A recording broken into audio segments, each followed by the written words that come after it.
The currency market stagnated. Even the British pound, which yesterday slumped, today stopped moving following the euro.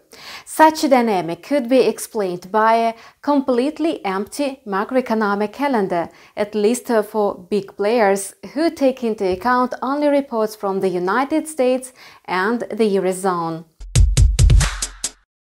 Nevertheless, today France and Spain have issued their inflation data that has never had a significant influence on the market.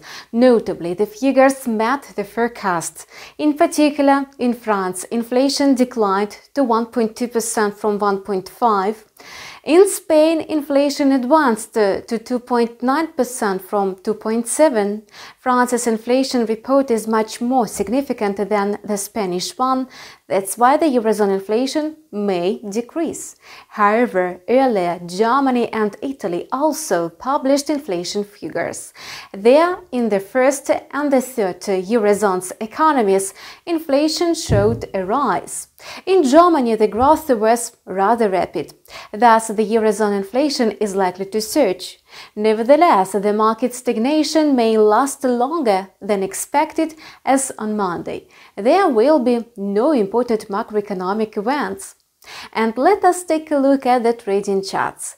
The euro-dollar pair bounced from the lowest level of 2021, located at 1.1704, and got stuck between the levels of 1.1725 and 1.1750. A movement within a narrow range may lead to the accumulation process. This, in turn, may result in a sharp acceleration just after the price breaks at the limit of the range.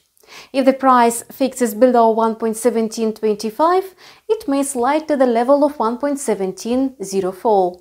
The volume of short positions will surge after the price fixes below 1.1680. An upward movement will become possible only when a correctional process replaces a bounce.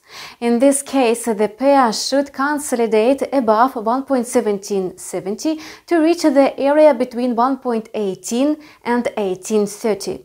At the same time, yesterday the pound-dollar pair tumbled. As a result, it hit a new local low of 1.3802 after the one locked on August 11. The downtrend is still in force, but it could be stopped by the support level of 1.38. If the price fixes below 1.3795 on the 4-hour chart, it's likely to go on sliding.